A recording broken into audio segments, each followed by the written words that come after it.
ఇప్పుడు కవిత లెటర్ రాసింది అనేది చాలా చాలా డిఫరెంట్గా అనిపిస్తుంది ఆస్పెక్ట్. ఎలా చూడాలి? అంటే లెటర్ రాయడం అనేది ఒకటైతే రాసిన లెటర్లో కంటెంట్స్ కూడా కేసీఆర్ గారు దేవుడు, కానీ కేసీఆర్ గారి చుట్టూ కొన్ని దయ్యాలు ఉన్నాయి.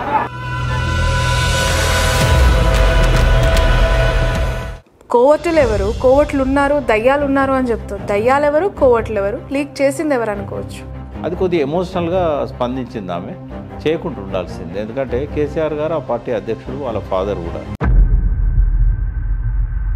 ముందు నుంచి కేటీఆర్ గారికి కవిత గారికి అసలు అటాచ్మెంటే లేదు, వాళ్ళిద్దరికి ఎప్పటి నుంచో గ్యాప్స్ ఉన్నాయి అనేవాళ్ళు కొంతమంది.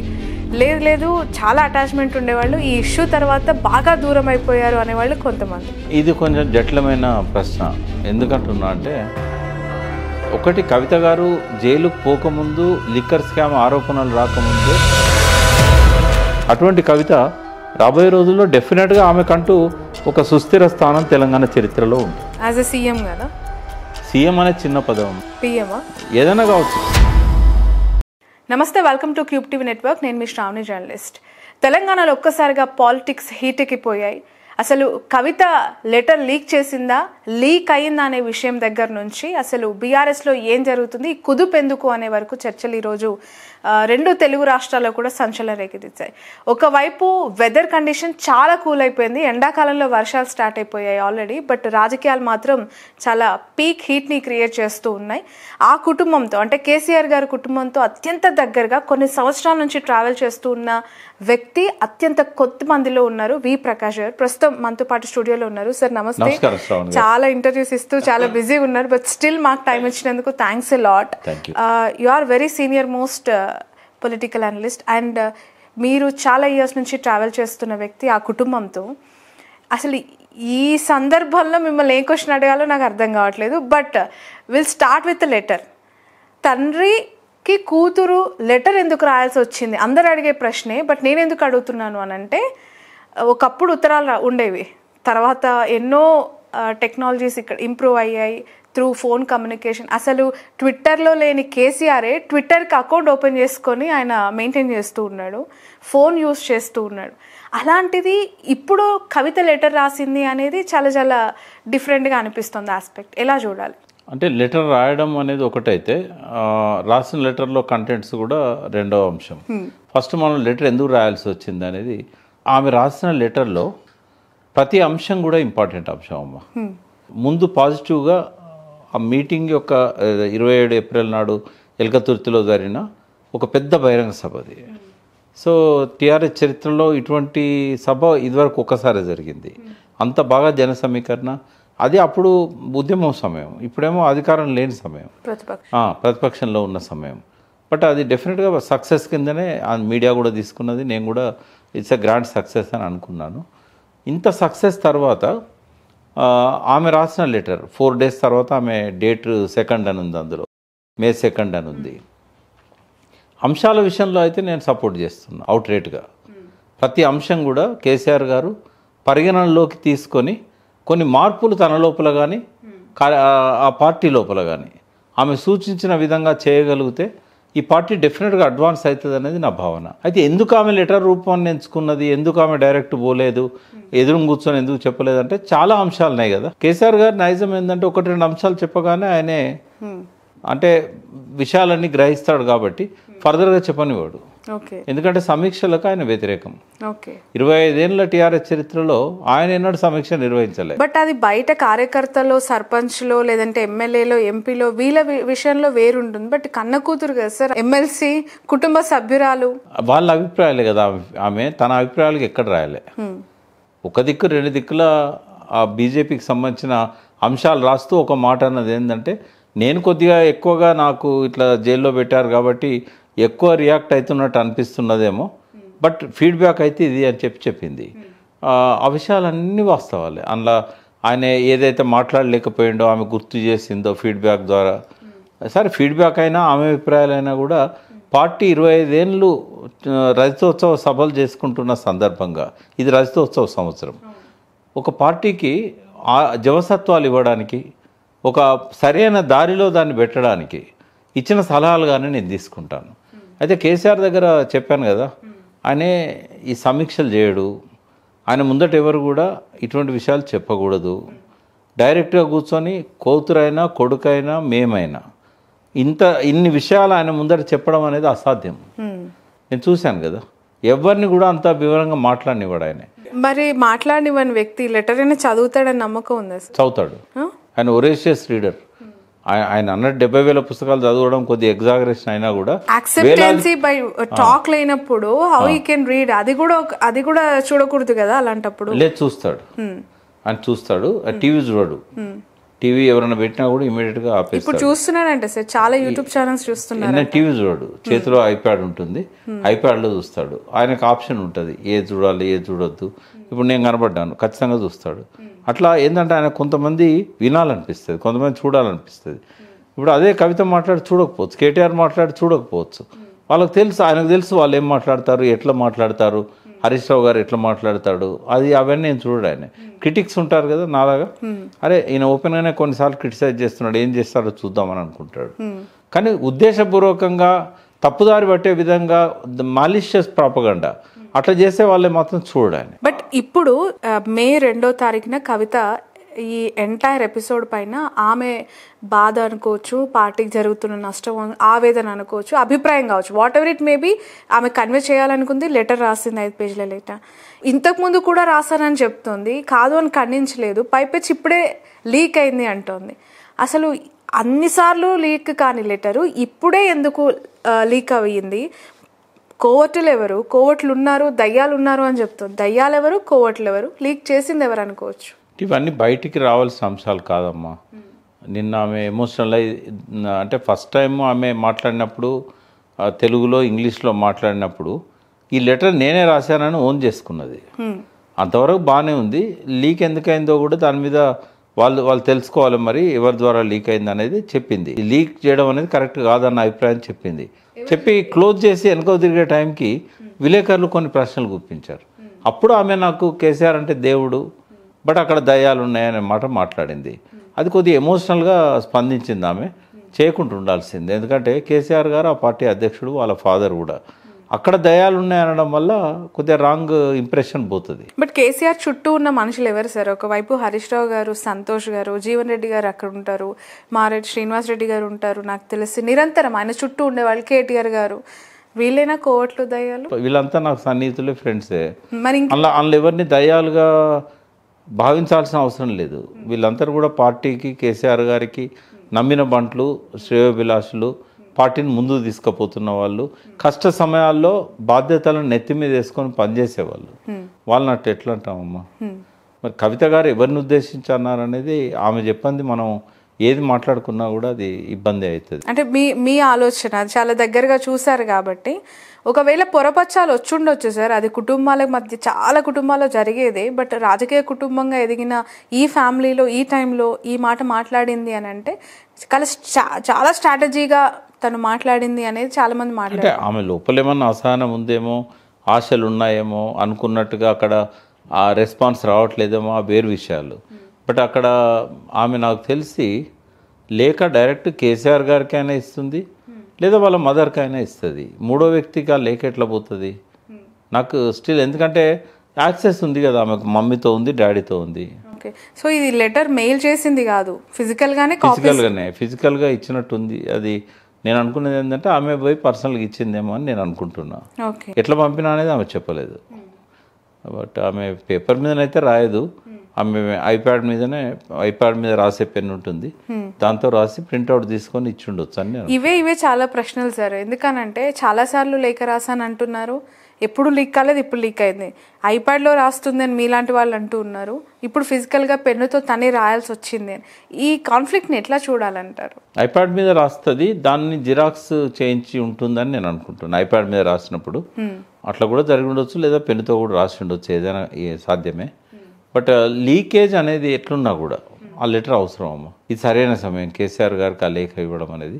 25 ఏళ్ళుగా ఎవరు చెప్పడానికి సాహసించిన అంశాలు, అవి చిన్నవి కావచ్చు, ఆయన పాజిటివ్గానే తీసుకుంటాడు కావచ్చు, కానీ ఆ పార్టీలో ఎవరు కూడా, including KTR, including Harish Rao, including వి ప్రకాష్, ఎప్పుడో ఒకసారి నేను కొన్ని చెప్పేవాడిని, కానీ ఇన్ని అంశాలను ఫీడ్బ్యాక్ను ఈ రకంగా ప్రొజెక్ట్ చేయడం అనేది ఆయన దగ్గర ఒక లక్షణం ఉంది. ఆయన అడిగితే తప్ప ఎవరు చెప్పారమ్మా, ఇంక్లూడింగ్ జయశంకర్ గారు ఉన్నప్పుడు కూడా అంతే. నేను ఒకరోజు అడిగాను చనిపోయే ముందు, ఆయన జయశంకర్ గారు ఇంకొక 36 hours చనిపోతాడు అనగా నా లాస్ట్ మీటింగ్ ఆయనతో, కేసీఆర్ గారితో ఎట్లుండాలి నేను నా రిలేషన్ అన్నాను. నేను పదవులు ఏమైనా ఎక్స్పెక్ట్ చేస్తున్నావా అని అన్నాడు. నేనేమి ఎక్స్పెక్ట్ చేయట్లేదు. 2011 అది, తెలంగాణ రాలే. అయితే ఏది ఎట్లున్నా అటువంటి నాయకుడు దొరకడం కష్టము. బట్ నువ్వేం పదవి ఎక్స్పెక్ట్ చేయకపోతే ఇట్లాగే కంటిన్యూగా, నేను అప్పుడు న్యూట్రల్గా ఉన్నా, పార్టీలో లేను, ఇట్లా కంటిన్యూగా నువ్వు అడిగినావు కాబట్టి చెప్తున్నా, అడగంది చెప్పకు, పిలవంది పోకు అన్నాడు. జయశంకర్ గారు నాతో అన్నది. Those are the last words of Jayashankar for me. ఇంకా తర్వాత ఆ మేల్ నర్స్ ఉంటాడు, సార్ ఇప్పటికే చాలా రాత్రి అయింది, సార్ అలసిపోయాడు, ఇంకా మీరు సార్కి రెస్ట్ ఇవ్వండి అన్నాడు. లేచి కాళ్ళకు దండం పెట్టి నమస్కారం చేసి వచ్చేసి, అది వాజ్ లాస్ట్గా. తెల్లవారి ఆయన చనిపోయింది అనే వార్త వచ్చింది. అయితే ఆ మాటలే, పిలువంది పోకు, అడగంది చెప్పకు. సో కేసీఆర్ గారు ఇప్పటికి కూడా నేను అట్లాగే కంటిన్యూ అవుతున్నా. బట్ ఆయన దగ్గరికి పోయిన వాళ్ళకు కూడా అడగంది ఎవరు చెప్పారమ్మా. ఎవరన్నా ముందు కొత్తగా పరిచయమైన వాళ్ళు, కేసీఆర్ వ్యవహారాలు తెలియని వాళ్ళు, ఆయన ఆటిట్యూడ్ గురించి అర్థం చేసుకోలేని వాళ్ళు బడబడేమన్నా చెప్పుకుంటూ పోయినా కూడా మళ్ళీ నెక్స్ట్ టైం వాళ్ళకి దర్శనం కాదు, ఇక ఎంట్రీ ఉండదు. కాబట్టి కవిత ఎంచుకున్న మార్గం అయితే కరెక్ట్ అమ్మా. చెప్పిన విషయాలు కూడా 100% కరెక్ట్. అంటే 25 ఏళ్ళు అయిపోయింది పార్టీ పెట్టి, కొత్త తరం వచ్చింది. 18 ఏళ్ళ నుంచి 35 ఏళ్ళు ఉన్న వాళ్ళు ఆ రోజుల్లో పిల్లలు లేదా పుట్టలేదు. ఇవాళ వాళ్ళను అడ్రస్ చేసే విధంగా, ప్రతి క్వశ్చన్కి ఆన్సర్ చేసే విధంగా తన పద్ధతి మార్చుకోవాలి. కానీ ఎందుకో రొటీన్ డైలాగ్స్, రొటీన్ పద్ధతిలో వీళ్ళని కన్సిడర్ చేస్తున్నట్టు కూడా అనిపిస్తలేదు ఆయన. అయితే ఈ తరం మారుతున్నది కాబట్టి స్వరం మారాలి, కంటెంట్ మారాలి. ఆ సరైన సమయంలో కవిత గారు గుర్తు చేశారని నేను అనుకుంటున్నాను. బట్ సార్, పొలిటికల్ డెవలప్మెంట్స్ ఇక్కడ తెలంగాణ స్టేట్లో ఎట్లా కనిపిస్తున్నాయి? అధికార పార్టీ పైన ప్రతిపక్ష నేతలుగా ఆరోపణలు చేస్తున్న పార్టీ బీఆర్ఎస్ ఇక్కడ బీజేపీ కంటే చాలా హైపర్గా వెళ్తూ ఉంది.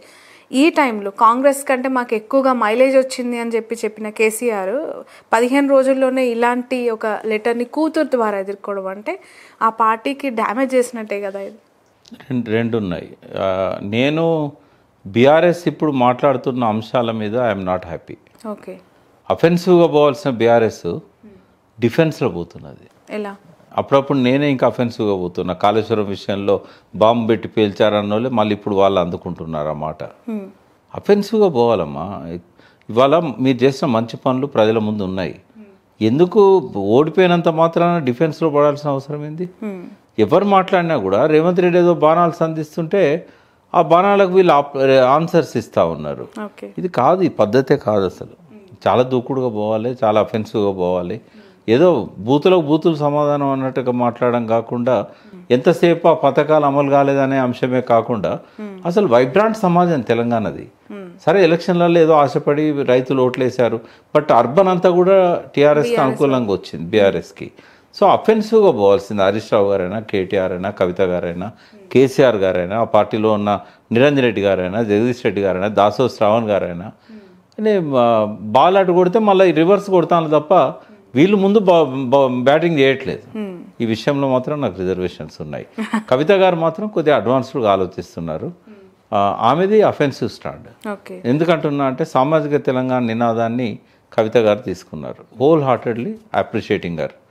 మేమంతా ఎక్స్పెక్ట్ చేస్తున్నది ఏంటంటే ఒక ఉద్యమ పార్టీ కూడా సామాజిక తెలంగాణను పట్టించుకోకపోతే. బట్ ఆ సామాజిక తెలంగాణ జరగలేదు అనే విషయము, తన తండ్రి సీఎం కేసీఆర్ గారి ద్వారా జరగలేదు అనే విషయము అధికారంలో ఉన్నప్పుడు గుర్తుకు రాలేదు, ఇంతకాలంలో ఎప్పుడూ తనకి తట్టలేదంటారా? ప్రతిపక్షంలో కూర్చున్న తర్వాతే తనకి ఆ ఫీల్ వచ్చిందంటారా? సహజంగా వచ్చే విమర్శ ఇదే. ఇప్పుడు జ్యోతిబా పూలే విగ్రహం గురించి కూడా ఈమె డిమాండ్ చేయగానే కాంగ్రెస్ వాళ్ళు ఏమన్నారు, 9.5 సంవత్సరాలు మీ నానే ముఖ్యమంత్రి ఉన్నాడు, అప్పుడు ఎందుకు ఈ పాయింట్ లేవనెత్తలేదు? కామన్ కదా సార్. అదేమైనా అప్పుడైతే అంబేద్కర్ గురించి ఆమె లేవనెత్తింది, విగ్రహం కూడా పెట్టారు. ఏది ఏమైనా కూడా అప్పుడు చెప్పలేదు కాబట్టి ఇప్పుడు అనొద్దనడం అయితే కరెక్ట్ కాదు. కేసీఆర్ గారు కూడా టీడీపీలో మంత్రిగా ఉన్నప్పుడు జోనల్ సిస్టమ్ మంచిది కాదు, తీసేయాలన్నాడు.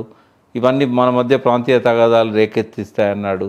బట్ అప్పుడు ఆయన అట్లా అన్నా కూడా, అప్పుడున్న పార్టీ స్టాండ్ ప్రకారం అట్లా ఉన్నా కూడా తర్వాత కాలంలో ఆయన దాన్ని రెక్టిఫై చేసుకొని తెలంగాణ వాదాన్ని లేపాడు. కవిత గారికి కొన్ని ఇబ్బందులు ఉంటాయి. వాళ్ళ నాన్న చీఫ్ మినిస్టర్. అప్పుడు ఏంటంటే బయటపడి చెప్పలేదు ఆమె. ఏదైనా ఉంటే ఇంటర్నల్గా చెప్తుంది. ఆమె మాత్రం ఎన్నడూ జాగృతిని వదలలేదమ్మా. కొద్దిగా లో ప్రొఫైల్లో పెట్టమని చెప్పాడు, కమిటీలు రద్దు చేయమన్నప్పుడు రద్దు కూడా చేసింది. అది ఇంటర్నల్గా ఏం జరిగిందో బయటకు వచ్చిన మాట. బట్ ఆమె మాత్రం జాగృతిని మొదటి నుంచి కూడా మెయింటైన్ చేస్తూ వచ్చారు. ఆ క్యాడర్ అంతా ఆమెతో ఉన్నారు. అప్పుడు చిన్న పిల్లలు ఉన్న వాళ్ళు కూడా ఇప్పుడు జాగృతికి జిల్లా అధ్యక్షులు అయ్యారు. జాగృతికి ఆ క్యాడర్ని ఆమె మెయింటైన్ చేస్తూ ఉంది. ఒక సాంస్కృతిక విప్లవం కోసము తెలంగాణ ఎదురు చూస్తూ ఉంది, అందులో పర్టికులర్గా సామాజిక తెలంగాణ.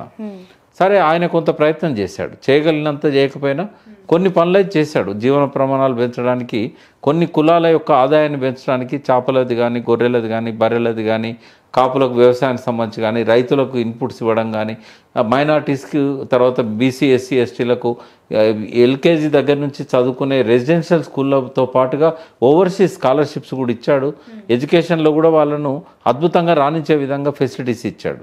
సరే, చేయాల్సినంత చేయలేదనేది నేను చెప్పగలుగుతా, చేయగలిగినంత కూడా చేయలేదనేది నేను చెప్పగలుగుతా. కానీ కొంత చేశాడు, బట్ అది సరిపోదు.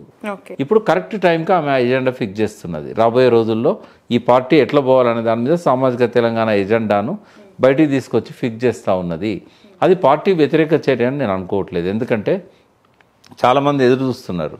నిన్న దయాలు అని ఆమె వర్డ్ యూజ్ చేసింది కాబట్టి కేసీఆర్ గారో కేటీఆర్ గారో చర్య తీసుకుంటారు, ఆమెకు షోకాజ్ నోటీస్ ఇస్తారు, సస్పెండ్ చేస్తారు, రకరకాల ఊహాగానాలు వస్తూ ఉన్నాయి. బట్ అవన్నీ ఏమి జరగవు. ఎందుకు జరగవు అంటే ఆమె పార్టీ వ్యతిరేక స్టాండ్ని తీసుకోవాలి. ఆ వర్డ్ ఒకటి ఎమోషనలే అన్నది. సరే, అది ఆ ఒక్క విషయంలో తప్ప ఎక్కడ కూడా పార్టీ ఆమెకి వ్యతిరేకంగా షోకాజ్ నోటీస్ మాట్లాడినందుకు ఇవ్వకపోవచ్చు అని మీరు అంటున్నారు కదా. ఇవ్వరు అని అంటున్నారు కదా. కవిత గారి ప్లేస్ లో వేరే ఎవరైనా ఉండుంటే అట్లా సాహసించరుగా. ఉండుంటే ఏం జరిగి ఉండేది అంటే వాళ్ళు బయటికి పోదాం అనుకుంటే వాళ్ళు అట్లా మాట్లాడతారు. అంటే కుటుంబ పార్టీ అని ఇప్పుడు ఒప్పుకున్నట్టేనా? ఒక్కటి శ్రావణ్ గారు, ఎవరం ఒప్పుకున్నా ఒప్పుకోపోయినా భారతదేశంలో ఉన్న అన్ని పార్టీలు కుటుంబ పార్టీలే. జాతీయ కాంగ్రెస్, రాహుల్ గాంధీ, సోనియా గాంధీ 4 తరాల నుంచి వాళ్ళే నడుపుతున్నారు. అందరికంటే పెద్ద కుటుంబం సంఘ్ పరివారు, వాళ్ళ కంట్రోల్లో నరేంద్ర మోడీ, అమిత్ షా గారు ఉన్నారు. ఇంకా ఏ పార్టీ కుటుంబ పార్టీ కాదు. సార్, యాక్చువల్గా కవిత గారు అరెస్ట్ అయ్యి లిక్కర్ స్కామ్కి సంబంధించి జైలుకు వెళ్ళిన తర్వాత ఒక సినారియో, బయటికి వచ్చిన తర్వాత మరొక సినారియోగా బిఫోర్ అరెస్ట్, ఆఫ్టర్ అరెస్ట్గా ఉన్నాయి పరిణామాలు అనేది బీఆర్ఎస్లో ఉన్న చాలా మంది కింది స్థాయి నాయకులు మాట్లాడుతున్నారు. అసలు ఏంటి అంటే ముందు నుంచి కేటీఆర్ గారికి కవిత గారికి అసలు అటాచ్మెంటే లేదు, వాళ్ళిద్దరికి ఎప్పటి నుంచో గ్యాప్స్ ఉన్నాయి అనేవాళ్ళు కొంతమంది, లేదు చాలా అటాచ్మెంట్ ఉండేవాళ్ళు, ఈ ఇష్యూ తర్వాత బాగా దూరం అయిపోయారు అనేవాళ్ళు కొంతమంది. ఇది కొంచెం జటిలమైన ప్రశ్న. ఎందుకంటున్నా అంటే, ఒకటి, కవిత గారు జైలుకు పోకముందు, లిక్కర్ స్కామ్ ఆరోపణలు రాకముందే జ్యోతిబా పూలే విగ్రహం మీద, తర్వాత బీసీ రిజర్వేషన్ సంబంధించిన అంశాల మీద రౌండ్ టేబుల్స్ పెట్టారు తెలంగాణ అంతా కూడా. ఆ తర్వాత కొంతకాలానికి ఆమె అరెస్ట్ అయ్యారు, ఆ తర్వాత జైలుకు పోయారు. ఒకటి, జైల్లో ఉన్నప్పుడు ఏ వ్యక్తికైనా, ఆ కవిత కావచ్చు, ఇంకోరు కావచ్చు, జగన్ కావచ్చు, చంద్రబాబు నాయుడు కావచ్చు, వాళ్ళకు ఏకాగ్రత ఉంటుందమ్మా. నిబద్ధత, ఏకాగ్రత, నిమగ్నత, వాటితో పాటుగా చేతిలో ఫోన్ ఉండదు. తర్వాత ఎవరన్నా ఒక్కరిద్దరు వస్తే ములాఖాత్ కోసం మాట్లాడతారు తప్ప డే మొత్తం, నైట్ మొత్తం ఒంటరిగానే ఉండాల్సి వస్తుంది. అంటే ఒక బాగా బిజీగా ఉండే రాజకీయ నాయకునికి ఈ అనుభవం అవసరమని నేనంట.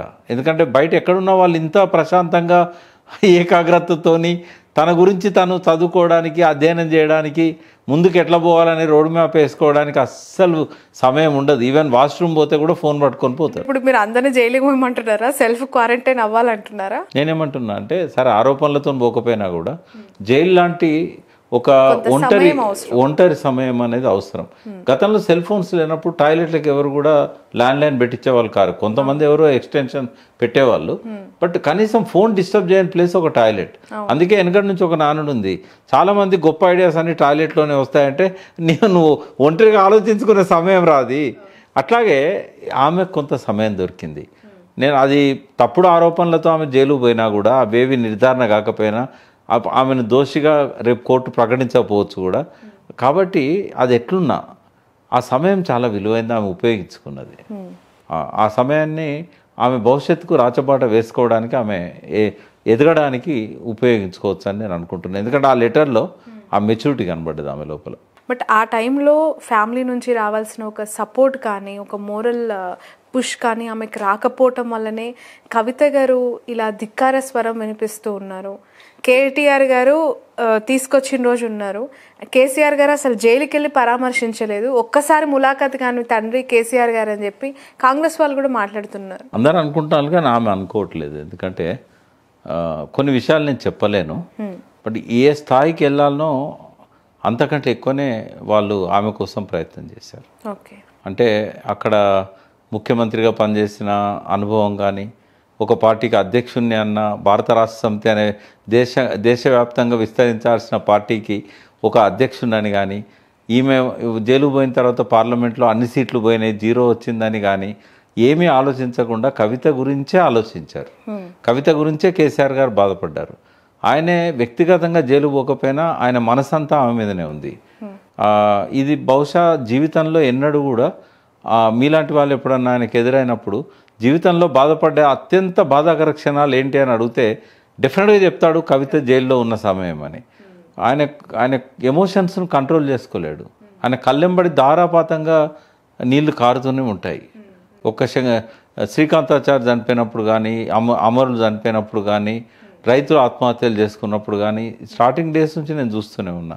ఎమోషన్స్ను అదుపులో పెట్టే మనిషే కాడు ఆయన. బయటికి కనబడతాడు ఆయన, ముఖంలో ఫీలింగ్స్, ఎక్స్ప్రెషన్స్ అన్నీ ఉంటాయి. ఆయన నేను చెప్పలేను అన్నాను కాబట్టి ఎక్కువగా అందులో పోను. కానీ ఏం చేయాలనో చాలా తనంతాను సాక్రిఫైస్ చేసుకోవడానికి కూడా కేసీఆర్ సిద్ధపడ్డాడు ఆమె కోసం.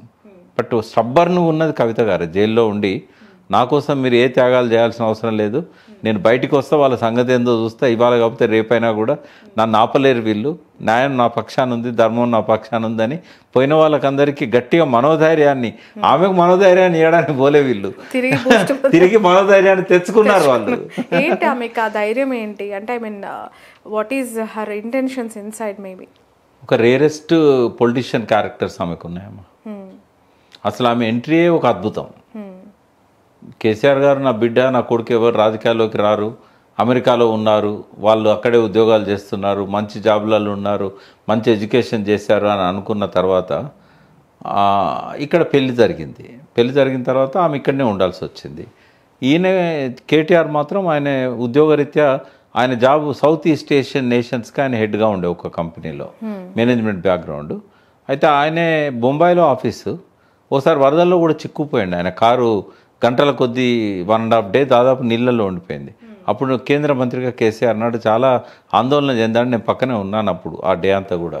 అయితే తర్వాత కాలంలో ఆయన ఢిల్లీలో ఉండి ఆయన పనులు ఆయన చేసుకుంటూ పోయాడు. బట్ అక్కడ ఢిల్లీలో ఉన్నప్పుడు ఏమైందంటే రాజీనామా చేశారు కేసీఆర్ గారు. ఫస్ట్ ఆయన అధికారంలో ఉన్నప్పుడు రాష్ట్ర కమిటీలో కేటీఆర్ గారు రావడానికి ప్రయత్నం చేస్తే మేమే ఆయన పేరును కూడా రాసాం రాష్ట్ర కమిటీ లిస్టులో. బట్ కేసీఆర్ నిర్ద్వందంగా తోసిపుచ్చిండు, కోపంతో ఇసిరి కొట్టిండు లిస్టు.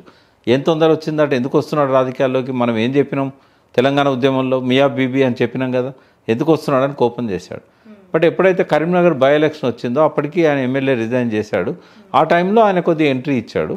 ఆ తర్వాత ఉద్యమం తీవ్రమైనప్పుడు ఆయన నిరాదీక్ష అన్నిటి వల్ల ఆయన కొంచెం అప్పటికే ఎలక్షన్స్లో ఆయన ఎమ్మెల్యే గెలిచాడు.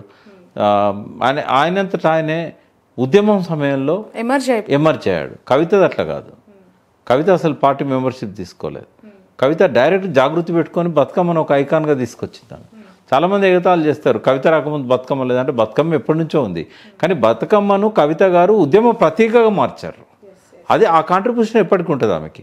మహిళల్ని ఇన్వాల్వ్ చేశారు, ఊరును వాడని ఇన్వాల్వ్ చేశారు, దానికి ఒక జాతీయ గుర్తింపు తీసుకొచ్చారు. ఎక్కడో తెలంగాణలో మారుమూల గ్రామాలలో, ఆ పట్టణాలలో కూడా మర్చిపోయారు కాగిత పూల బతుకమ్మలు ఆడుకునేవాళ్ళు. అటువంటి బతుకమ్మను అంతర్జాతీయ ఖ్యాతి తీసుకొచ్చారు, స్టేట్ ఫెస్టివల్గా డిక్లేర్ చేయించారు, దానికోసం కోర్టు పోయి అనుమతులు తీసుకొచ్చారు. అంటే ఇదంతా కూడా ఏంటంటే ఒక ఉద్యమానికి బతుకమ్మ కూడా కాంట్రిబ్యూషన్ ఉన్నది కదా, ఆ జాగృతి ద్వారానే వచ్చింది కదా. మాలాంటి వాళ్ళం అనేది ఏంటంటే జయశంకర్ గారు కూడా చివరి రోజుల్లో అన్నారు, ఈ సాంస్కృతిక ప్రతీకలుగా చేయాల్సిన అవసరం ఉంది. తెలంగాణలో ఒక సాంస్కృతిక విప్లవమే రావాలన్న పద్ధతిలో ఆయన మాట్లాడాడు. దానికి సరైన వ్యక్తి కవిత గారి అని కూడా చెప్పాడు. ఆమె అప్పటికే గోల్కొండ కవుల సంచికల గురించి సురవరం ప్రతాప్ రెడ్డి రాసినాయి, ఆంధ్ర మహాసభ, ఈ పుస్తకాలన్నీ కూడా ఆమె ప్రింట్ చేశారు. ఆమె ఒక పత్రిక పెట్టడానికి కూడా అల్లం రాజయ్య గారిని చాలా రోజులు ఇక్కడ పెట్టి ఆయనతో పాటు ఇంకా కొంతమంది ప్రముఖులతో ప్రయత్నం చేశారు. ఎప్పుడు సాంస్కృతిక కోణం అనేది ఆమె తీసుకొచ్చింది. తెలంగాణ ఉద్యమ వైఫల్యం ఏంటి తెలుసా? ఉద్యమం బాగా నడిచింది, త్యాగాలు జరిగినాయి, విజయవంతమైంది, తెలంగాణ వచ్చింది.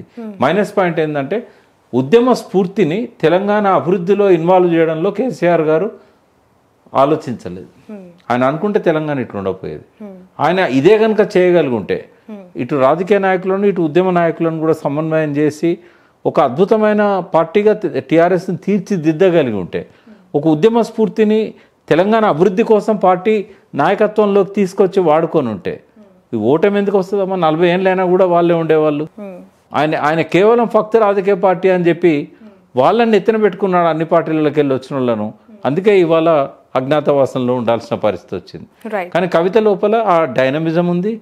ఆమె ఒక వైబ్రాంట్ పొలిటీషియన్. ఆమె బంతిని ఎంత కొడితే అంత పైకి లేసే మనస్తత్వం, పట్టుదల ఉన్న మనిషి, మొండి మనిషి అంట, మొండి పిల్ల అంట నేను.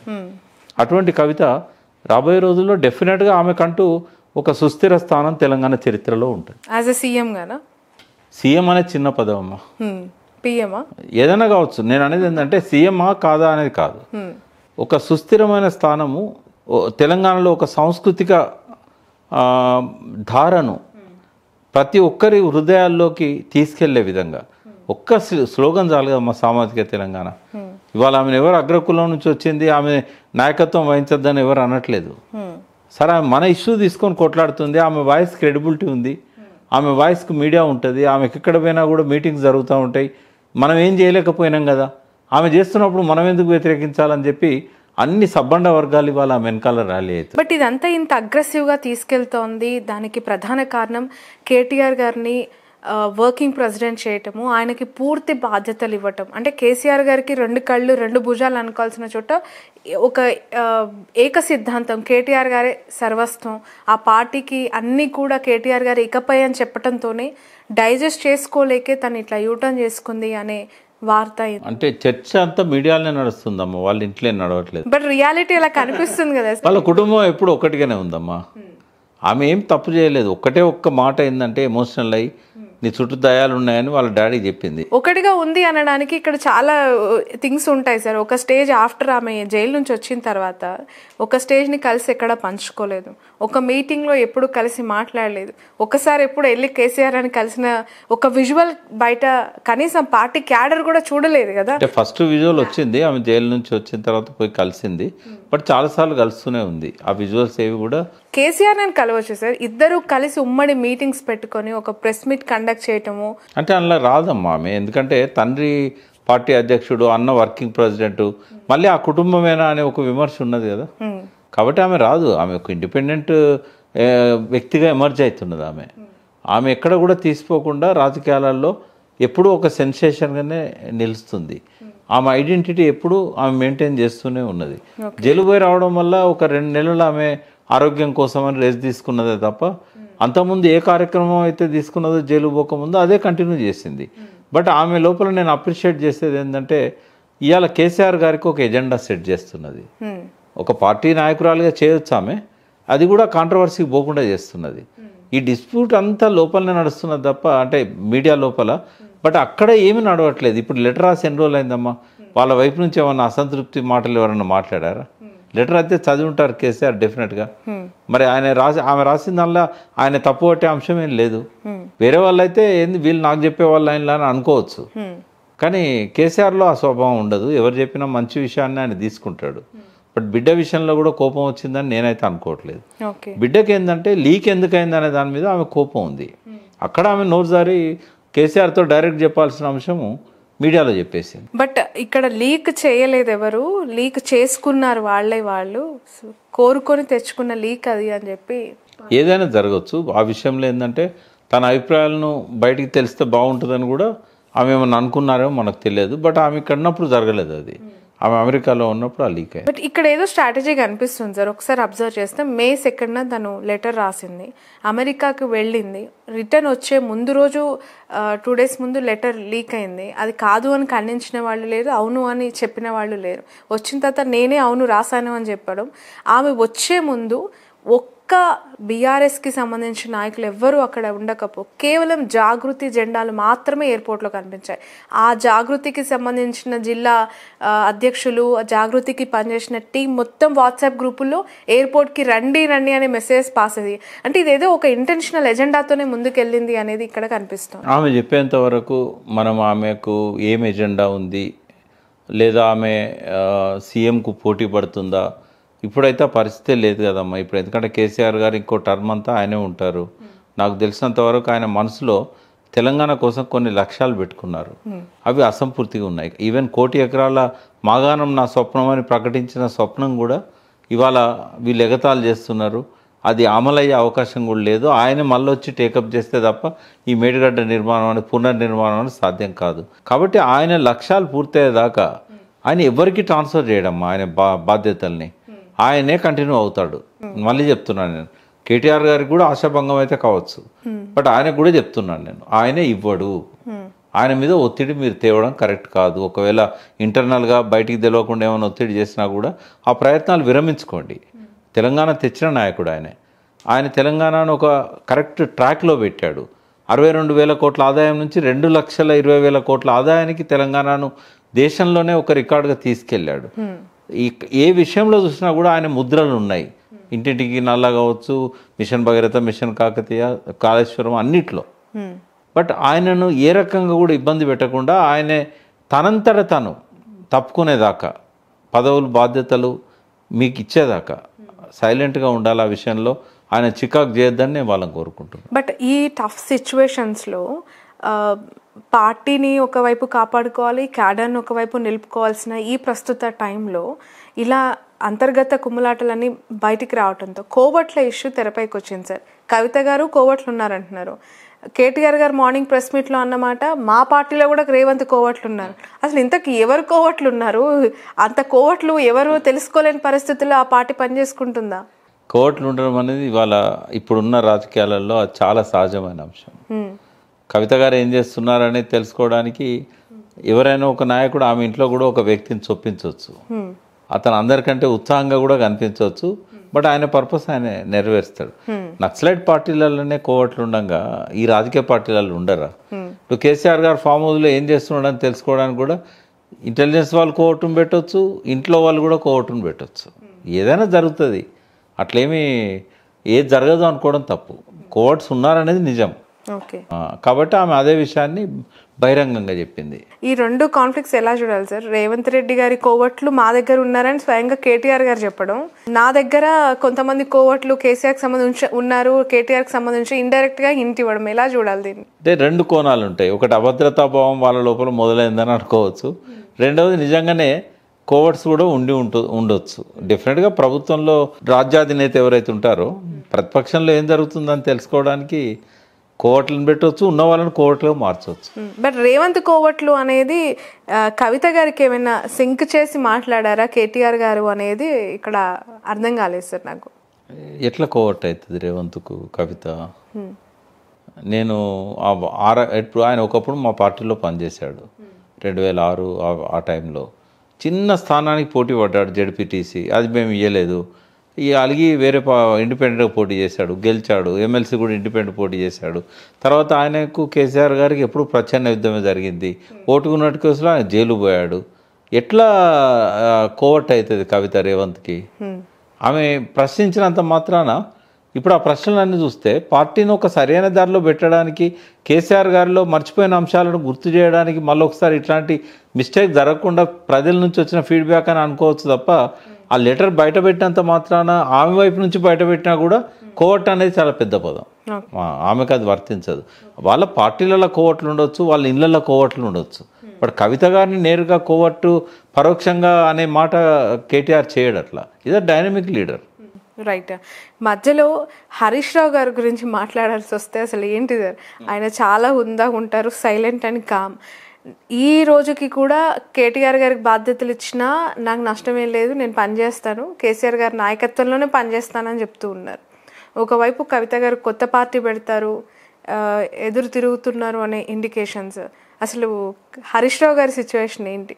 వీళ్ళిద్దరికంటే కూడా కేసీఆర్ గారిని బాగా లోతుగా అధ్యయనం చేసి అర్థం చేసుకున్న వ్యక్తి హరీష్ రావు గారు. కేటీఆర్ కొడుకు అయి ఉండొచ్చు, కవిత కూతురు అయి ఉండొచ్చు.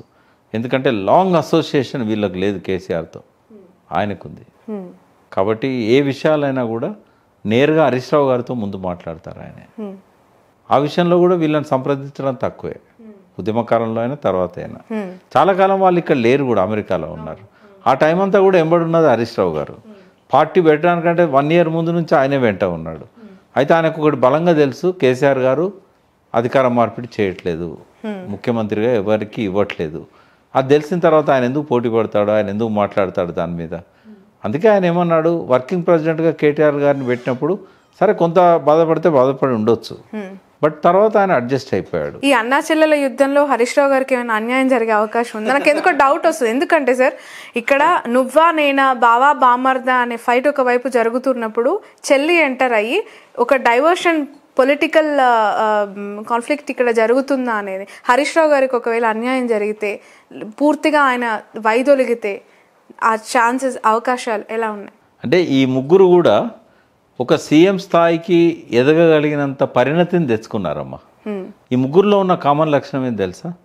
ఈ ముగ్గురు కూడా ఉద్యమంతో ఎదిగారు, ప్రజల సమస్యలను అధ్యయనం చేశారు, ప్రజల్లో ఉన్నారు, ప్రజలకు నాయకత్వం వహించారు. ఆ పార్టీకి ఏ ఒక్కరైనా కూడా సమర్థవంతంగా నాయకత్వం వహించే స్థాయికి ఎదిగారు. అసెంబ్లీలో కానీ పార్లమెంట్లో కానీ ధీటుగా ఎదుర్కొనే స్థాయికి ఎదిగారు. ముగ్గురు లోపల కూడా అనితర సాధ్యమైన నాయకత్వ లక్షణాలు ఉన్నాయి. సంయమనం ఉంది, ఆవేశం ఉంది. ఒక హరీష్ రావులో ఆవేశం కొంచెం బయటికి కనబడదు, కానీ ముగ్గురు లోపల కూడా ఎమోషన్స్ ఉన్నాయి. ముగ్గురు లోపల కూడా ఆకాంక్షలు ఉంటాయని నేను అనుకుంటున్నా. అవకాశం వస్తే ఎవరు కూడా సీఎం పీఠానికి పోటీ పడకుండా ఉండరు. కాకపోతే ఇప్పుడు ఆ సందర్భం, సమయం రాలేదనేది హరీష్ రావు గారి భావన అయి ఉండొచ్చు. ఇప్పుడు నేను ఎంత మొత్తుకుంటే ఏం ఉపయోగం ఉంది, ఆయన ఎట్లాగ ఇవ్వడు. కేసీఆర్ గారి మనస్తత్వం బాగా తెలుసు, మాకందరికంటే కూడా ఆయనకు బాగా తెలుసు. కాబట్టి ఆయన ఎక్కడ కూడా ఆయన ఎక్స్పోజ్ కాడు, ఎక్కడ కూడా ఆయన దాని గురించి మాట్లాడాడు. ఆయన ఒక మేనల్లునిగా తనకు రాజకీయ భవిష్యత్తు ఇచ్చిన ఒక ఎమ్మెల్యే కాకుండా ఆయనకు మంత్రి పదవి ఇచ్చాడు కేసీఆర్. ఏం తక్కువ? ఆ లాయల్టీ, ఆ కృతజ్ఞతాభావం హరీష్ రావుకు ఉంది. బట్ ఓపెన్గా చెప్పండి సార్, ఒక ఆరోపణ అవ్వచ్చు, అభియోగం అవ్వచ్చు, లేదంటే ఇతర నాయకులు, పార్టీలకి సంబంధించిన వాళ్ళు చేస్తున్న ఒక వ్యాఖ్య ఇది. కవిత గారు అరెస్ట్ అవ్వటంలో, ఈ ఎంటైర్ ఎపిసోడ్లో హరీష్ రావు గారి పాత్ర, కేటీఆర్ పాత్ర ఉంది కాబట్టే ఇంత కవిత గారు రేజ్ అవుతున్నారు, ఇంత అగ్రెసివ్గా వెళ్తున్నారు. అసలు ఏం సంబంధం లేదమ్మా, జస్ట్ ఇది ఆరోపణ మాత్రం. అది నిరాధారమైన ఆరోపణ. అసలు బయటికి ఎట్లున్నా వాళ్ళ కుటుంబ సభ్యులు అట్లుంటుందా? జైల్లో ఒక సుకుమారంగా పెరిగిన ఆమె అమెరికాలో చదివి, ఇది ఎందుకు వచ్చిందంటే సార్, గతంలోనే కేటీఆర్ గారికి వర్కింగ్ ప్రెసిడెంట్ ఇస్తా అన్నప్పుడు కవిత గారు ఎదురు తిరిగారు, ఒప్పుకోలేదు. కాబట్టి ఇప్పుడు మళ్ళీ నాకు అడ్డు రాకుండా ఉండాలి అని అంటే ఖచ్చితంగా ఏదో ఒక మరక అంటించే ప్రయత్నంలో భాగంగా ఇది కుట్ర చేశారని చెప్పి కాంగ్రెస్ పార్టీ నాయకులు కూడా ఆరోపిస్తారు. కేటీఆర్ ఒక ఇంటర్వ్యూలో అన్నాడు, మీకు గుర్తుండి ఉండాలి, మీరు అప్పుడు టీవీ9లో ఉన్నట్టున్నారు, మా చెల్లి అంటే నాకు బాగా ప్రేమ, ఆమె అడిగితే నేను ఏదైనా ఇస్తాను అంటే, అప్పుడు యాంకర్ అడిగింది ముఖ్యమంత్రి పదవికి రేపు ఆమెకే కావాలన్నా వదిలేస్తారంటే, ఆమె అడిగితే తప్పకుండా వదిలేస్తాను అన్నాడు. అటువంటి అన్నా చెల్లెళ్ళ మంచి సంబంధాన్ని వీళ్ళు ఈ రకంగా వాళ్ళ మధ్య చిచ్చు పెట్టే ప్రయత్నం చేయడం ఒకటి నేను అంటాను. కరెక్ట్గా ఇవన్నీ కూడా ఈ సభ బాగా సక్సెస్ అయినాక అవుతున్నది అని అంటే, దీనివల్ల లబ్ధి పొందాలని చూస్తున్న వాళ్ళు ఎవరు, లాభపడుతున్న వాళ్ళు ఎవరు అనేది. ఒకటేమో నిజంగానే ఈ కాంగ్రెస్ ఈ సక్సెస్ను జీర్ణించుకోలేక ఇవన్నీ మళ్ళీ వాళ్ళకు సంబంధించిన ఛానల్ ద్వారానే ఈ లేఖ లీక్ అయింది. కాబట్టి వాళ్ళ హ్యాండ్ ఈ దీన్ని ఒక హైపుకు తీసుకుపోవడంలో ఉందా అనేది, లెటర్ లీక్లో ఏముందో తెలియదు, బట్ హైపుకు తీసుకెళ్తున్నది మాత్రం ఇంట్లో లబ్ధి పొందాలని చూస్తున్నది కాంగ్రెస్. ఎందుకంటే ప్రజలంతా వీళ్ళ ఫెయిల్యూర్స్ వల్ల టీఆర్ఎస్ వైపు మొగ్గు చూపుతున్నారు. ఇప్పుడు కవిత గారు ఆ ఛాన్స్ ఇచ్చినట్టే కదా సార్, ఆ ఛానల్లోనే ఆ లెటర్ రిలీజ్ చేయటం, కాంగ్రెస్ పార్టీకి సంబంధించిన ఛానల్లో రిలీజ్. అంటే కవిత గారే లీక్ చేశారని ఎందుకు మనం నిర్ధారణకు రావాలి? అదే ఇప్పుడు బీఆర్ఎస్ పార్టీకి సంబంధించి ఒక వర్గం అదే ఆరోపిస్తోంది. సోషల్ మీడియాలో చాలా ట్యాగ్స్ చేసి క్వశ్చన్ చేస్తూ ఉన్న ప్రశ్నలు ఇది కూడా ఒకటి ఉంది. ఆమె బాగా కోపంగా దయ్యము అని అన్నదంటే అనకూడనమాట అది అక్కడ మీడియాలో. అంటే ఏది ఆ దయ్యాలు ఎవరన్నా ఉన్నారా నిజంగానే? అది $1 మిలియన్ ప్రశ్న. ఆమె మాత్రమే దానికి సమాధానం చెప్పాలి. రెండవది, కేసీఆర్ దగ్గర లీక్ అయ్యే అవకాశం ఉంటే ఆయననే చెప్పాలి, ఇది ఫలానా వాళ్ళ ద్వారా పోయిందేమో అని, ఇంటర్నల్గానైనా పార్టీలో. బట్ అది మనం అయితే ఆన్సర్ చేయలేము అది. బట్ కవిత గారు ఏంటంటే ఈ విషయంలో కొద్దిగా ఎమోషనల్ అయిందని అనిపిస్తుంది. ఆమె ఒక మంచి పని చేయబోతే ఇది ఎదురు తిరిగిందని అనిపిస్తుంది. ఎందుకంటే ఆమె పార్టీని ఒక సరైన ట్రాక్లో పెట్టడానికి కొన్నిసార్లు ఏమనిపిస్తుంది అంటే, సరే అది బయటికి రావడం వల్ల ఆమె కొద్దిగా ఎలివేట్ అయింది ఇప్పుడు. ఇప్పుడు ఈ 3 రోజుల నుంచి చర్చ అంతా ఆమె చుట్టే తిరుగుతుంది. ఆమె అమెరికాలో ఉన్నా కూడా ఆమె చుట్టే చర్చ తిరుగుతూ ఉంది. ఇది పొలిటీషియన్కి అవసరం. ఎప్పుడు కేసీఆర్ గారు 14 సంవత్సరాలు తన చుట్టే రాజకీయాలను తిప్పుకున్నారు. ఇప్పుడు కూడా తిప్పేస్తున్నారు. ఇప్పుడు కవిత గారు తిప్పుకుంటున్నారు. ఆయన చుట్టూ మళ్ళీ తిప్పుతున్నారు ఆవిడ కూడా. ఒక్కటి ఏంటంటే లోపల ఆకాంక్షలు ఉంటే ఉండొచ్చు. న్యాచురల్గా మనం రాజకీయ కుటుంబాలను మనం తీసుకుంటే రైట్ ఫ్రమ్ ఉత్తరప్రదేశ్లో అఖిలేష్ యాదవ్ ములాయం మధ్య సంబంధాల దగ్గర నుంచి, తమిళనాడులో కరుణానిధి ఆయన 2 కొడుకులు అలిగిరి స్టాలిన్ కనిమొలి, అక్కడి నుంచి ఇక్కడ దాకా ప్రతి పార్టీలో ఇట్లాంటి అపోహలు కావచ్చు, ఇటువంటి ఎగ్జాంపుల్స్ కావచ్చు, కొట్లాడ పెట్టుకొని దూరమైన సంఘటనలు కావచ్చు. మన రాష్ట్రంలో కూడా జగన్కి ఎన్టీఆర్ ఫ్యామిలీలో కూడా అదే జరిగింది కదా, చంద్రబాబు నాయుడు ఫ్యామిలీలో కవిత గారికి ఇప్పుడు పొలిటికల్ అంటే అందుకని ఇట్లాంటివన్నీ కూడా వేళ్ళు అనుకుంటాయి ప్రజల మనసుల్లో. ఇది కూడా అంతేనా, ఈ ఫ్యామిలీ కూడా అట్లేనా, కేసీఆర్ గారు వీళ్ళను సంయమనం పాటించలేదా, ఈయన వీళ్ళ మధ్య ఒక సయోధ్యకు ఆయన ఏం చేయలేడా అనే ప్రశ్నలన్నీ వస్తూ ఉంటాయి. బట్ ఇది బిగినింగ్ అని కొంతమంది అనుకుంటుండొచ్చు. నాకైతే స్టిల్ నేను ఐఎమ్ కాన్ఫిడెంట్ కేసీఆర్ గారు ఒకవేళ వీళ్ళ మధ్య ఉన్న మనస్పర్ధలన్నా కూడా విత్ ఇన్ నో టైం ఆయన రిజాల్వ్ చేస్తాడని అనుకుంటున్నా. ఇవి ఇంతకంటే ఇంకా పైకి పోవు అని అనుకుంటున్నా. ఆ పార్టీకి ఆరోగ్యకరం కూడా కాదు అని అనుకుంటున్నా. బట్ కవిత గారు June ending July first week లో తన కొత్త పార్టీ అనౌన్స్ చేస్తారనే వార్త. కొత్త పార్టీ కాదు, జాగృతి సంస్థను స్ట్రెంథెన్ చేస్తారు. సామాజిక తెలంగాణ అనే నినాదం మీద జాగృతి సంస్థను స్ట్రెంథెన్ చేసి అన్ని వర్గాల్లోకి ఎంటర్ అవుతారు. అయితే నేను కూడా ఇవాళ చెప్పదలుచుకున్న ఇంపార్టెంట్ అంశం ఏంటంటే ఆ మూవ్ ఏదైతున్నదో అది పార్టీకి ఉపయోగపడే మూవే. ఆమెను బలోపేతం చేసిన ఆమె తీసుకున్న స్టెప్ కరెక్ట్ అని నేను అంటున్నా. ఎందుకు అనంటే 1925 100 సంవత్సరాల క్రితం ఆర్ఎస్ఎస్ అనే సంస్థ పురుడు పోసుకున్నది. హెగ్డేవార్, కేశవ్ బలరాం హెగ్డేవార్ ఆయన స్టార్ట్ చేశాడు దాన్ని. బట్ ఆ సంస్థలో ఆయన శాఖలు పెట్టి అగ్రనేతగా ఉన్నా కూడా ఆయన కాంగ్రెస్ నాయకుడు. కాంగ్రెస్లో ఉంటూనే ఆయన ఆర్ఎస్ఎస్ పెట్టాడు. ఆర్ఎస్ఎస్ బలోపేతం అయిన తర్వాత కూడా నాగపూర్లో కాంగ్రెస్ సభ నిర్వహించి గాంధీ గారిని పిలిచాడు. నిత్యం గాంధీ గారితో ఆయనకు వైరుధ్యం ఉంటుంది. సో ఇప్పుడు రేవంత్ రెడ్డి గారి లాగా కాంగ్రెస్ పార్టీకి ముఖ్యమంత్రి అయినా తెలంగాణ రాష్ట్ర సీఎం అయినా కూడా భావజాలం అప్పుడప్పుడు బీజేపీతో కలుస్తూ ఉంటుంది. అది వేరు. కానీ మేము సంస్థ పెట్టడం విషయంలో అంటున్నా, జాగృతిని ఒక ఆర్ఎస్ఎస్ అని మనం ఎందుకు అనుకోకూడదు. కాంగ్రెస్ పార్టీ హెగ్డేవార్ని బహిష్కరించలేదు. పైగా ఆయనకు బాధ్యతలు అప్పచెప్పింది, నాగపూర్ కాంగ్రెస్ను నిర్వహించే బాధ్యతలు అప్పచెప్పింది. బట్ కవిత గారు జాగృతి పెట్టి సామాజిక తెలంగాణ అన్నంత మాత్రాన ఇది పార్టీ వ్యతిరేక చర్య కాదు అనేది నా అభిప్రాయం. పార్టీని బలోపేతం చేసే విధంగా దళిత బహుజనులందరినీ తను ర్యాలీ చేయగలుగుతున్నది, వాళ్ళ ఆకాంక్షలకు ఒక రూపం ఇస్తున్నది. కాబట్టి ఇది పార్టీకి ఒక హెల్దీ ఆర్గనైజేషన్గా అది డెవలప్ చేసుకోగలుగుతుంది. అది ఆమె కోసం చేస్తున్నది అనే దానికంటే కేసీఆర్ గారు ఏ అంశాల మీదనైతే శ్రద్ధ పెట్టలేకపోయారో, చేయాల్సినంత చేయలేకపోయారో, ఆ అంశాలను ఎజెండా మీద తీసుకురావడానికి, ఆ వర్గాలకు మేము ఉన్నామని ఒక ధైర్యాన్ని ఇవ్వడానికి ఇప్పటిదాకా ఎవరు చేయలేని సాహసాన్ని కవిత గారు చేస్తున్నారు. జాగృతి అనేది ఒక సాంస్కృతిక విప్లవానికి దారితీసే ఒక సంస్థ. బట్ ఇవన్నీ కూడా అధికారం కోల్పోయిన తర్వాత ఎంతవరకు సాధ్యమవుతుంది సార్? ప్రతిపక్షంలో ఉన్నప్పుడు కొంత చూసి వ్యవహరించాల్సిన పరిస్థితుల్లో కవిత గారు ఇంత అర్జెన్సీగా, ఇంత ఎమర్జెన్సీగా వీటికి ఎందుకు పూనుకున్నారు అని ఒక $1 బిలియన్ క్వశ్చన్. అంటే ఆమె మీద ఒక అన్యాయంగా ఒక నింద వేసి సాక్ష్యాధారాలు లేకపోయినా ఆమెను జైల్లో పెట్టి ఈ హరాస్మెంట్ అంతా చేసినప్పుడు ఆమె అందరిలాగా పట్టించుకోకుండా వదిలేసే మనస్తత్వం కాదు ఆమె. ఇందాకే చెప్పాను, బంతిని ఎంత బలంగా విసిరితే అంత బలంగా, అంతకంటే బలంగా తిరిగి వస్తుంది. కవిత గారికి ఆ కోపం ఉంటుంది. దీని సంగతి ఏందో చూద్దామన్నంత కోపం ఉంటుంది ఆమెకి. ఆమె రగిలిపోయింది అక్కడ జైల్లో ఉన్నప్పుడు, ఆవేశంతో రగిలిపోయింది ఆమె. ఆలోచనలతో ఒక రోడ్ మ్యాప్ వేసుకున్నారు. ఆమె తన రోడ్ మ్యాప్ నుంచి డివియేట్ కావాల్సిన అవసరం కూడా లేదు. పార్టీలో ఉంటూనే పార్టీ లైన్కి అనుకూలంగానే పోతూ సామాజిక తెలంగాణ వాదాన్ని బలోపేతం చేయడానికి ఎప్పటిలాగానే ఆమె బలైన వర్గాలు, బీసీలు, ఎస్సీలు, ఎస్టీలు, మైనారిటీలతోని ఆమె డెఫినెట్గా ముందుకు సాగుతేనే. మీరు అన్న ఈ లైన్లో అసలు ఇక్కడ సినారియో లేదు సార్, ఉన్నది కంప్లీట్గా డిఫరెంట్ గా ఉంది. నిన్న బ్యానర్లు ఏం చూసారు ఎయిర్పోర్ట్ లో? సామాజిక తెలంగాణ కదా. అవును, ఆ మేడే మీటింగ్ లో పార్టీ లేదు సార్, జాగృతి ఉంది. జాగృతి ఉంటుంది. నేను అనేది జాగృతి ఉంటుంది. అప్పుడు బీఆర్ఎస్ లేనట్టే కదా. బీజేపీకి ఆర్ఎస్ఎస్ లాగా జాగృతి అనుబంధ సంస్థలాగా పోతుంది ఉంటది. అది పార్టీ వ్యతిరేకం కాదని చెప్పడానికే ఆర్ఎస్ఎస్ ఉదాహరణ చెప్పాను నేను. హెగ్డేవార్ను గాంధీ సస్పెండ్ చేయలేదు. అదర్ కాయిన్ సార్ ఇవి జరగకుండా ఇంకొక అదర్ కాయిన్ లో ఏం జరగబోతుంది అని అంటే తను పాలిటిక్స్ లో ఉన్న ఏ నాయకుడైనా ఎదగాలనుకుంటాడు. తన కోసం తనను బలోపేతం చేయడానికి మనుషులు కావాలి, సంస్థలు కావాలి. వాటిని అతను కాపాడుకుంటూ తన ఎలివేషన్ కోసం తను ప్రయత్నం చేస్తాడు. కవిత కూడా అట్లనే చేస్తున్నా, తప్పేమున్న దానిలో.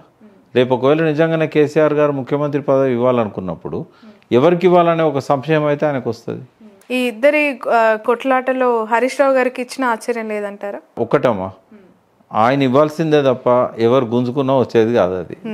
కేసీఆర్ గారు ఆయన ఆఖరి శ్వాస ఉన్నంత వరకు ఆయనే డిక్టేట్ చేస్తాడు టీఆర్ఎస్ పాలిటిక్స్ని. ఎవరినైనా అధ్యక్షుని పెట్టనియండి, ఎవరినైనా బాల్ ఠాకరే ఎట్లా చేశాడో అట్లా చేస్తాడు. బట్ కవిత గారు కొత్త పార్టీ పెట్టడం అనివార్యం అయిపోయింది, ఖచ్చితంగా ఆమె అనౌన్స్ చేయబోతుంది, అందుకే ఈ గ్రౌండ్ అంతా ప్రిపేర్ చేసుకుంటుంది అనే క్వశ్చన్కి ఆన్సర్ ఏం జరిగింది? పెట్టదు. ఇప్పుడు ఆ స్కోప్ లేనే లేదు. ఒకవేళ పెట్టినా కూడా దానివల్ల ఏం నష్టం ఏం జరగదు తెలంగాణకు. నేను తెలంగాణ కోణం చూస్తాను. నేను వాళ్ళ కుటుంబానికి నష్టం జరుగుతుంది కావచ్చు, కవిత గారికి కూడా బయటికి పోతే కొంత నష్టం జరగచ్చు. బట్ నేనేం చేస్తున్నా అంటే జాతీయ పార్టీలు ఈ తెలంగాణలో వాళ్ళు ఎన్ని సంవత్సరాలు పరిపాలన చేసినా తెలంగాణకు నష్టమే.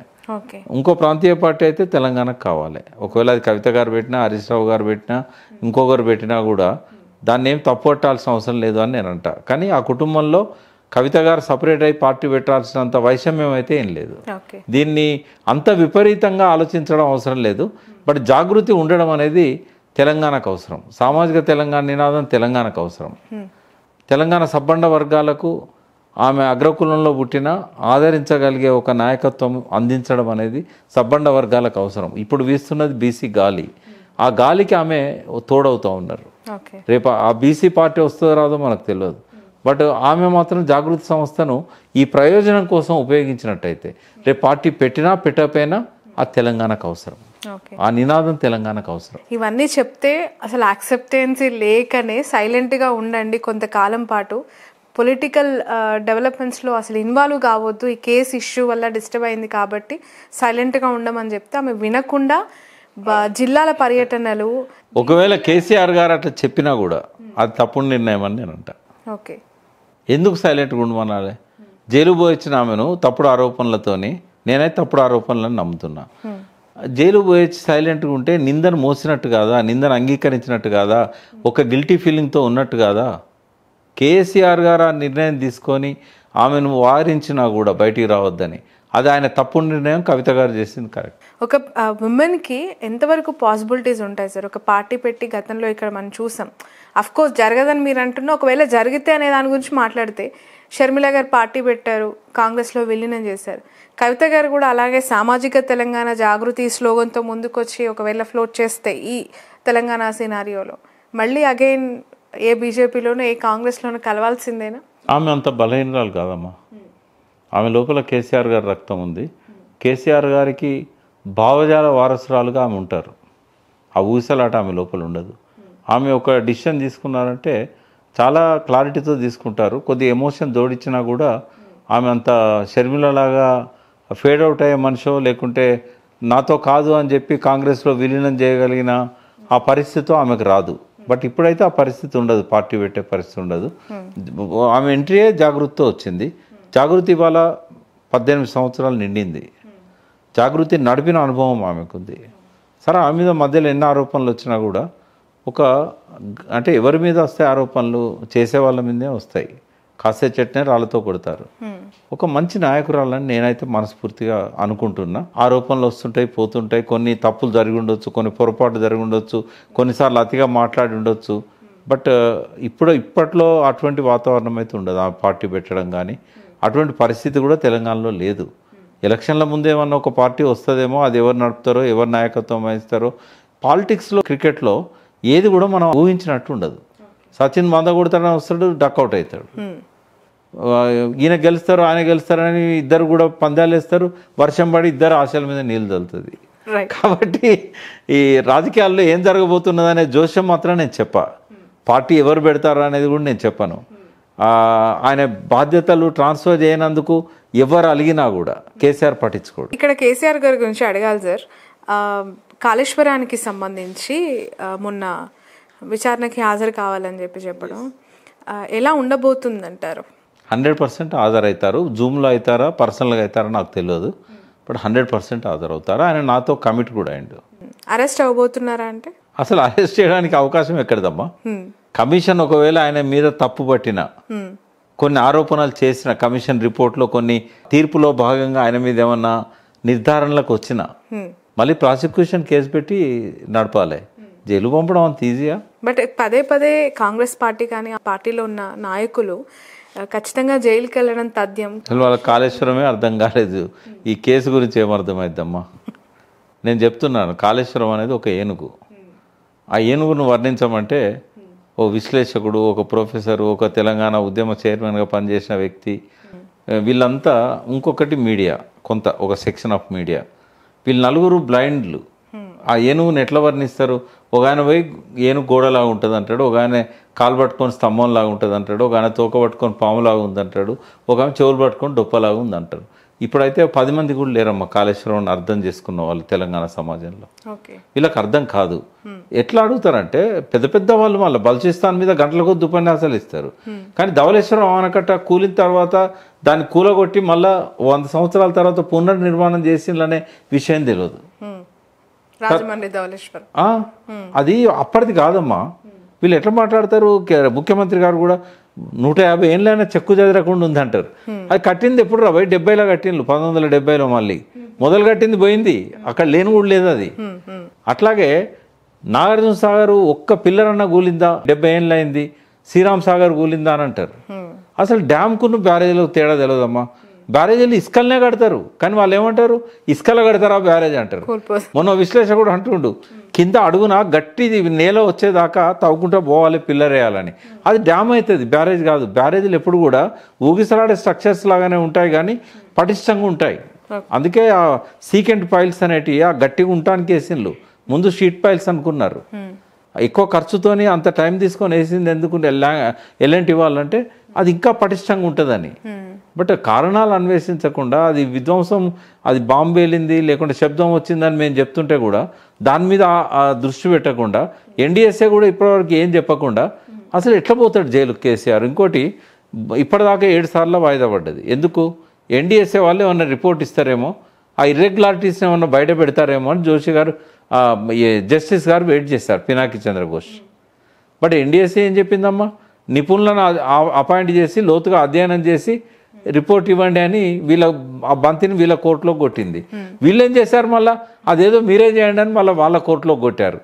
ఇప్పటివరకు వాళ్ళు తేల్చడం లేదు. అసలు 18 నెలలు ఫైల్ దగ్గర పెట్టుకొని ఒక ఎక్స్పర్ట్ని పంపి అది ఎందుకు కూలింది అనేది తేల్చలేదు. వాళ్ళిద్దరు ఉద్దేశం కూడా ఇప్పట్లో దాన్ని కంప్లీట్ చేయడం ఇష్టం లేదు వాళ్ళకి. ఆ బనకచెర్ల పూర్తి కావాలని చూస్తున్నట్టున్నారు, ఇచ్చంపల్లి కట్టాలని చూస్తున్నట్టున్నారు. ఇచ్చంపల్లి కడితే మాత్రం మేడిగడ్డ అవసరం ఉండదు అనేది వాళ్ళ ఉద్దేశం. రైట్. ఇంకొకటి అడగడం మర్చిపోయాను సార్, ఇందాక కేసీఆర్కి సంబంధించింది. ఆయన సీఎంగా ఉన్నప్పుడు ఆ ప్రోటోకాల్స్, ఆ బిజినెస్, ముఖ్యమంత్రి హోదా, ఇదంతా కూడా ఒక అధికార దర్పం ఉంటూ ఉంటుంది. ఇప్పుడు ప్రతిపక్షంలోకి వచ్చాక కూడా ఆ పార్టీకి సంబంధించిన కార్యకర్తల్ని, ఆ పార్టీకి సంబంధించిన నాయకుల్ని కలవకపోవడం, దాన్ని కూడా కవిత గారు లెటర్లో మెన్షన్ చేయడం అనేది అసలు మారలేదా కేసీఆర్ గారు అనే ప్రశ్న. నేను కూడా చెప్పానమ్మా కలిసినప్పుడు, అందరూ ఆమె బర్త్డే సందర్భంగా వందల సంఖ్యలో వస్తున్నారు, వేల సంఖ్యలో, రోజు 10,000 మంది వస్తున్నారు నిన్న మొన్న నుంచి అని చెప్పాడు. అంటే మీరే జనంలోకి వెళ్ళినట్టయితే ఇక ఈ తాకిడి తగ్గుతుంది అని నేను అన్నాను. తప్పకుండా వెళ్ళాల్సిందే అన్నాడు. సమయం కోసం కొంత వెయిట్ చేస్తున్నట్టున్నాడు. డెఫినెట్గా ఆయన డిసిషన్ తీసుకున్నాడు ప్రజల్లోకి వెళ్ళాలి అని. అయితే ఏ విషయంలో వెళ్తాడు, ఎందుకు వెళ్తాడు అన్నప్పుడు డెఫినెట్గా ఆయనే ఒక మెటిక్యులస్గా ప్లాన్ చేస్తాడమ్మా. కేసీఆర్ గారి మనసులో ఏం ఆలోచనలు ఉన్నాయనేది పసిగట్టడం కష్టం. ఆయన ఏదైనా కార్యక్రమం ఇచ్చినా కూడా దాని వెనకాల స్ట్రాటజీ ఏంటిది అనేది కూడా మనం ఎవరూ ఊహించినట్టుగా ఉండదు. కాబట్టి ఇప్పుడు కొంచెం రెస్ట్రిక్షన్స్ ఉండొచ్చు. ఈ పీసీ ఘోష్ కమిటీది ఇదంతా అయిపోయిన తర్వాత ఆయన మామూలుగా జనంలోకి ఏదో ఒక ఇష్యూ తీసుకొని, అంటే రేవంత్ రెడ్డి విషయంలో కొంత టైం ఇచ్చాడు ఆయన, 1.5 year. ఆయన మనస్తత్వం ఏంటంటే ఎన్నికలప్పుడు రాజకీయాలు చేయాలి, మిగతా సమయంలో చేయొద్దనే మనస్తత్వం. బట్ ఆయన మనసులో మాత్రం ప్రతిరోజు రాజకీయమే ఉంటుంది. బయటికి చెప్పడం మాత్రం కొంతకాలం దాకా మనం వెయిట్ చేయాలి, వాళ్ళకి అవకాశం ఇవ్వాలి. ప్రజల లోపల నెగిటివ్ పోతుంది, వాళ్ళు మనల్ని ప్రతిపక్షంలో పెట్టారు, మా పొద్దుస్త మనం మొదటి రోజు నుంచే మనం చేయాలా, వీళ్ళకి కూడా అదే ఇన్స్ట్రక్షన్లు ఇచ్చి ఉంటాడు హరీష్ రావుకు, కేటీఆర్కి. కానీ ఆయన బూతులు తిడుతున్నప్పుడు, ప్రతిపక్ష నాయకుడిని తూలనాడుతున్నప్పుడు ఇంకా వీళ్ళు మౌనంగా ఉండలేరు, అట్లా మాట్లాడారు. ఆయన చేసిన పనులను కూడా ఎద్దేవా చేస్తున్నాడు. కవిత గారు సామాజిక తెలంగాణ కేసీఆర్ గవర్నమెంట్లో జరగలేదు అని బాహాటంగా మాట్లాడిన మరుసటి రోజు ఫామ్ హౌస్లో చాలా పెద్ద గొడవ జరిగింది. కేసీఆర్ గారు కవిత గారిని చాలా హార్ష్గా తిట్టడం, శోభమ్మ గారు ఒక్కసారిగా కుప్పకూలటం జరిగింది. ఇంట్లో ఇది 4 గోడల మధ్య జరిగిన తర్వాతే మే 2న ఆమె లెటర్ రాసి అక్కడి నుంచి నిష్క్రమిస్తున్నాను ఒక హింట్ ఇచ్చింది అనే వార్త ఎంతవరకు నిజం సార్? నాకైతే ఇది ఎవరు కూడా నా దృష్టికి తేలేదమ్మా. కవిత ఇక మన నుంచి దూరం అయింది అనేది ఓపెన్గా కేసీఆర్ గారు చెప్పారు అనే మాట. అంటే అనుమానం ఎందుకు వచ్చింది ఆయనకి? ఈ లెటర్ పోయినాక వచ్చిందా? పోకముందు ఇంట్లో ఆల్రెడీ దీని గురించి డిస్కషన్ జరిగింది. మేడే మీటింగ్ తర్వాతనా? ఎస్. అది తొందరపాటు అవుతుంది. ఆమె చెప్పిన అలా తప్పేముందమ్మా? సామాజిక తెలంగాణ రాలేదు అన్నది ఎవరన్నా ఇప్పుడు 4 కోట్ల మందిలో అది ఏ పార్టీ అన్నా కానీ సామాజిక తెలంగాణ వచ్చింది అని అంటారా? టీఆర్ఎస్ తెచ్చింది అని అంటారా? అవి 4 గోడల మధ్య చెప్పడం ఓకే సార్, బట్ బయట మీడియా ముఖంగా మైక్లో అందరు వింటూ ఉండగా, అన్ని ఛానల్స్ లైవ్ ఇస్తూ ఉండగా చెప్పడం అనేది అందరిపైన ధిక్కార స్వరమే కదా. అట్లెందుకు అనుకోవాలి? ఎజెండా ఫిక్స్ చేస్తుంది, మనం చేయలేకపోయినాం ఇప్పుడు చేయాలి అని ఎందుకు అనుకోకూడదు? ఇంకోటి ఆ మాత్రం విమర్శను ఓరో లేకపోతే అది కూడా ఒక సొంత బిడ్డ ఎమ్మెల్సీ గారు, ఆమెకు చరిత్ర ఉంది. సార్ మీరు చాలా స్మూత్గా కవిత గారిని ప్రతి విషయంలో సపోర్ట్ చేస్తున్నారు, నాకు అర్థమైంది. బట్ అదర్ కాయిన్ అలా ఉంటుందా? మేము చేయలేకపోయినాం కాబట్టి, ఆమె చేసింది కాబట్టి సపోర్ట్ చేస్తున్నా. ఇవన్నీ మా మనసులో ఉన్న అభిప్రాయాలే కదా. సామాజిక తెలంగాణకు కేసీఆర్ చేయగలిగినంత కూడా చేయలేదని ఇందాకే చెప్పాను. ఆమె ఎత్తి చూపింది, ఆమె హార్ష్గా చెప్పలే. సామాజిక తెలంగాణ రాలేదు, అంతరాలు పెరిగినాయి. రంగారెడ్డి జిల్లా తలసరి ఆదాయము ఇతర జిల్లాల తలసరి ఆదాయంతో చూస్తే చాలా ఎక్కువగా ఉంది. అంటే ఇట్లా ఈక్వల్గా లేదు డెవలప్మెంట్ అనేది. ఇవన్నీ వాస్తవాలు కాదానమ్మా. ఎవరికి ధైర్యం ఉండదు ఎత్తి చూపడానికి. ఆమె కాబట్టి ఎత్తి చూపింది, డైజెస్ట్ చేసుకోవాలి కదా. విమర్శలనే సహించను అంటే ఎట్లా? అసలు ఇట్లా విమర్శించే వాళ్ళని ఎప్పుడు పక్కన పెట్టుకోవాలి ఒక మంచి రాజు. ఎందుకంటే వాళ్ళు చేసే తప్పులను అక్కడనే చెప్పినట్టయితే బయట డిస్కషన్ రాదు కదా. నాలంటి వాడు అప్పుడప్పుడు ఎందుకు నేను మీడియాలోకి వచ్చి ఆయన గురించి చెప్తుంటా? అక్కడనే మాట్లాడే అవకాశం ఇస్తే నేను మీడియాకి వచ్చి అవుట్ బర్స్ట్ కావాల్సిన అవసరం ఉంటుందా నాకు? సో కేసీఆర్ గారు ఇప్పుడు కుడి భుజం లాగా కేటీఆర్ గారితో పాటు కవిత గారిని కూడా పెట్టుకుంటే ఇకపైన ఇలాంటివి ఏం జరగవంటారు. అసలు ఆమె ఒక ప్రోగ్రెసివ్గా ఆలోచిస్తున్నది అనేది వాళ్ళకి అర్థం కావాలి. అర్థమైనప్పుడు ఆమెకు కూడా ఈక్వల్ ఇంపార్టెన్స్ ఇవ్వాలి. ఆమె ఒక కూతురుగానే కాకుండా ఒక డైనమిక్ లీడర్గా ఎదిగింది ఆమె. సార్ పార్టీ ఒక లైన్లో వెళ్తూ ఉంటుంది, ఆ పార్టీకి కొన్ని సిద్ధాంతాలు, కొన్ని నియమావళులు ఉంటూ ఉంటాయి కదా. కవిత గారు చెప్పింది వాళ్ళు వినాలనే స్టేజ్ ఎందుకు వచ్చింది? వాళ్ళ నియమావళిని వాళ్ళు పాటించడం లేదు కాబట్టి. ఓకే, ఇప్పుడు పార్టీ నియమావళి రాసిన రోజే 2001లో పార్టీ రిజిస్ట్రేషన్ అయినప్పుడు 51% దళిత బహుజన మైనార్టీలకే ఇక్కడ స్థానం ఉంటుందని రాశారు. అది ఆచరణలో సాధ్యం కాలేదు కదా. ఊరికే పదవులలో కొంత అప్పుడప్పుడు పార్టీ పదవులలో చూస్తారు, అది ఎంతమంది జనరల్ సెక్రటరీ ఉన్నారు, అన్ని క్యాస్ట్లో రిప్రజెంటేషన్. కానీ పార్లమెంట్ అసెంబ్లీకి వచ్చే వరకు, రాజ్యసభకు వచ్చే వరకు అది ఉంటుందా? ఉండట్లేదు చాలాసార్లు. కాబట్టి గుర్తు చేయడం తప్పేమున్నదమ్మా. ఇంకోటి కూడా చెప్తున్నా నేను, వాళ్ళు ఏమనుకున్నా పర్వాలేదు. ఇవాళ టీఆర్ఎస్ మీద మనసారా ప్రేమ ఉండి అభిమానించి కేసీఆర్ను ఒక దేవునిలాగా భావించే వాళ్ళు కూడా వాళ్ళ మనసులో ఉన్న అభిప్రాయాలకు కవిత గారు అద్దం పట్టారు అనుకుంటున్నారు. ఓకే, సో మంచికే అంటారు. మంచికే, ఒక ఆరోగ్యకరమైన వాతావరణానికి ఆమె రాసింది. దాన్ని వాళ్ళు తప్పుగా తీసుకుంటే ఎట్లమ్మా? కానీ నలిగిపోతున్నది శోభమ్మే. ఎందుకంటే ఈ మీడియాలో జరిగే రచ్చ కావచ్చు, ఒకవేళ నిజంగానే మీరు అన్నట్టు ఇంట్లో రచ్చ జరగవచ్చు, బాధపడాల్సింది ఆమె. కన్నతల్లి కాబట్టి ఆమెకేం రాజకీయాల కంటే కూడా కుటుంబ సంబంధాల మీదనే ఎక్కువ తల్లి దృష్టి పెడతా ఉంటుంది. తల్లికి ఇద్దరు సమానమే, కొడుకు బిడ్డ ఉంటాయి. ఇవన్నీ తప్పవు పాలిటిక్స్లో. ఇప్పుడు పెద్ద పనిష్మెంట్ ఏంది రాజకీయాలలో అంటే కుటుంబంతోనే వస్తుంది ఆ పనిష్మెంట్ ఏ రాజకీయ నాయకుడికైనా. వెనకటి రోజుల్లో మొఘల్స్ పీరియడ్లో అయితే ఒకరినొకరు చంపుకునే వాళ్ళు అన్నదమ్ములు.